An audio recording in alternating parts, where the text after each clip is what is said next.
Tapadia group लेकर आया है Tapadia business park, only for commercial use. जमीन भी आपकी, छत भी आपकी। एक बार जाकर विजिट जरूर कीजिए। बताइए, कल कांग्रेस द्वारा एक ज्ञापन दिया गया था एसपी महोदय जी को, जिसमें विधि प्रकोष्ठ का भी नाम सामने आया और उसके बारे में कुछ कहा गया, तो आप क्या कहना चाहते हैं? देखिए, विधि प्रकोष्ठ तो भारतीय जनता पार्टी का अनुषंगिक संगठन है और विधि प्रकोष्ठ भारतीय जनता पार्टी की रीति नीति के अनुसार काम करने वाला एक अधिवक्ताओं का संगठन है।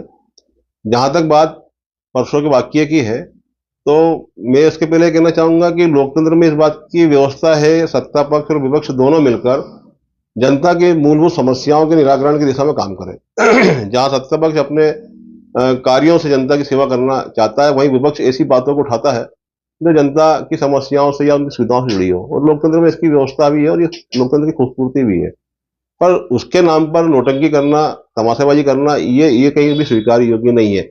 मैं ये पूछना चाहता हूं उन लोगों से कि निगम परिसर में खड़े महापौर के वाहन से आम जनता की किसी भी प्रकार की सुविधा या समस्या से क्या वास्ता था, क्या लिंक है? आप किसी सड़क की समस्या को लेकर, कोई गड्ढे की समस्या को लेकर, पानी की समस्या को लेकर, या जो भी आपको लगता है कि जनता से जुड़ी हुई बात थी, उसकी समस्या को लेकर यदि आप कोई प्रोटेस्ट करते हैं, तो वो तो खैर लोकतंत्र में स्वीकार योग्य है, आपका अधिकार भी है और जनता के लिए हो भी सकता है। पर महापौर जी की गाड़ी निगम परिसर में खड़ी है, महापौर जी पूरी परिषद के साथ में बैठक कर रही है और वहां उस वक्त आप माइक साउंड सिस्टम लेके वहां हंगामा करते हैं, नारेबाजी करते हैं, माननीय देश के प्रधानमंत्री मोदी जी का मुखौटा लगाते हैं, जो विश्व के एक स्वीकार योग्य नेता के रूप में अपने आप को स्थापित कर चुके हैं। ऐसे नेता का मुखौटा लगाकर वहां उन्हें बिठाते हैं और माननीय महापौर जी के वाहन के संबंध में, जिसका जो नंबर था वो 8055 है, जिसको आप बोस के रूप में निरूपित करते हुए कई मैनिपुलेशन करने बताते हैं।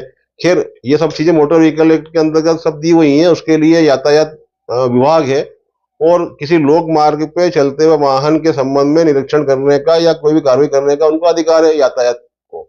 आप तो चूंकि निगम में नेता प्रतिपक्ष है, तो आपका काम जनता की आवाज को उठाना है, उनकी समस्या को उठाना है। ये थोड़ी है कि वो यातायात का काम भी आप करने लगोगे, कल से आप तो फिर प्रशासन का, पुलिस का, ये सब पे भी लग जाएंगे आप। और अगर ये चीजें आपके अंदर आ गई हैं कि भाई आपको ये सब भी देखना है, तो फिर मैं आपसे एक प्रश्न करना चाहूंगा कि महापौर जी के वाहन से पहले और इसके बाद आपने शहर के कितने वाहनों के ऊपर इस प्रकार की कार्रवाई करने का प्रयास करवाया? ऐसे शहर में बहुत सारे वाहन घूम रहे हैं सड़क पर, किसी में फटाके की आवाज निकल रही है, किसी के नंबर प्लेट नहीं है, किसी के वाहन पे कुछ लिखा हुआ है, किसी का लाइसेंस नहीं, बहुत सारी ऐसे जो यातायात के नियमों का उल्लंघन कर रहे हैं। तो मेरा है निवेदन है कि यदि आप इस मुद्दे पर भी काम करना चाहते हैं तो स्वागत है आपका, पर इसके लिए आपको शहर के विभिन्न जो ट्रैफिक पॉइंट है, जहाँ विशेष तौर पर शाम के वक्त और सुबह जब स्कूल का टाइम होता है बच्चों का, तो कई जगह यातायात की समस्या देखने में आती है। तो ऐसा मेरा निवेदन उनसे कि आप वे लोग अब ट्रैफिक व्यवस्था को सुधारने की दिशा में भी अपना सहयोग करें, विभिन्न चौराहों पर खड़े होकर और ऐसे वाहनों की धरपकड़ करवाते हुए कार्रवाई करवाएं, तो समझ में आता है कि चलो भाई आपने कहीं एक अच्छा काम में सहयोग किया। पर एक राजनीतिक द्वेषता के चलते या सस्ती लोकप्रियता बटोरने के चक्कर में आप निगम परिसर में खड़े वाहन, जो कि चल नहीं रहा है, उसका स्वामी कहीं और है, उसका ड्राइवर कहीं और है, आप पुलिस पर बनाते हैं दबाव, वहां आने के लिए उनको मजबूर करते हैं। उसके लिए आप आरटीओ को फोन लगाते हैं, कलेक्टर को फोन लगाते हैं, एसपी को फोन लगाते हैं और वहां हंगामा करते हैं बिना अनुमति के। खुद ही साउंड सिस्टम लेके वहां पर लोगों को इकट्ठा करके आप ध्वनि प्रदूषण फैला रहे हैं, जो कि धारा 203 बीएनएस के अंतर्गत दंडनीय अपराध है। वो आप उल्लंघन कर रहे हैं बिना अनुमति के। वहां साउंड सिस्टम से आप जो काम कर रहे हैं, प्रदर्शन कर रहे हैं, वो है उसके लिए बिना आपने कोई अनुमति लिए काम कर रहे हैं। आप एसडीएम की अनुमति कोई आपके पास भी नहीं थी और आप दूसरी तरफ कानून का उल्लंघन बता रहे हैं कि वो वाहन के ऊपर इस प्रकार से। चलिए, ये तो कि पुलिस का मैटर हुआ, पर ये इस चीज को लेकर यदि पुलिस ने आपके खिलाफ कोई मुकदमा दर्ज किया है तो वो गलत किया है आपकी निगाह के अंदर, और आप बुला के फोर्सली उस व्यक्ति के वाहन या संस्था के वाहन पर चालान कटाना चाहते हैं और पैसा भी आप अपनी जेब से देना चाहते हैं और उसमें मोदी जी के नाम का और चेहरे का उपयोग करना चाहते हैं। उनके मुखौटे का प्रतिरूपण करते हुए छल पूर्वक आप मोदी जी का छद्म वेश धारण करके अपनी जेब से पैसा निकाल के उस व्यक्ति को देते हैं जो मोदी जी का मुखौटा पहने हुए, और उससे ट्रैफिक टीआई को पैसा दिलवा के चालान के पैसे जमा करना चाहिए। आप कौन होते हैं? गाड़ी के मालिक भी नहीं है, ड्राइवर भी नहीं है, गाड़ी के अथॉरिटी कोई, आप कोई प्राधिकृत अधिकारी भी नहीं है, आप कौन? तो ये सारी क्रिया प्रक्रिया आप जो करते हैं वो आपकी दृष्टि में ठीक है, और इसका कोई प्रतिकार करता है तो वो गलत है। पुलिस अपना काम करती है, यदि आपके कहे अनुसार ऐसे मामले का चालान बना दे तो ठीक है, और आपके द्वारा किए जाने वाले आवेदनिक कार्य पर यदि कोई संज्ञान लेकर पुलिस कायमी कर ले आपके विरुद्ध तो वो गलत है। तो ये दोहरा जो चरित्र है, ये इसको सुधारने की आपको आवश्यकता है। भारतीय जनता विधि पार्टी का जो विधि प्रकोष्ठ है, वो विधि प्रकोष्ठ अपने आप में सक्षम है, जिसकी यहाँ से लेकर पूरे प्रदेश स्तर पर बॉडी बनी हुई है। देश के अंदर, प्रदेश के अंदर जो सरकार भारतीय जनता पार्टी की जो चल रही है सभी समाज और तबकों को लेकर, उसमें कहीं ना कहीं कानूनी मामलों में और समाज के हित में विधि प्रकोष्ठ काम करता चला आ रहा है। हमारा प्रकोष्ठ किसी प्रकार की कोई कोरी राजनीति नहीं करता, ना किसी में व्यर्थ का आक्षेप लगाता है, और ना किसी को व्यर्थ तंग ग्रहण करने का हमारे द्वारा कोई काम किया जाता है।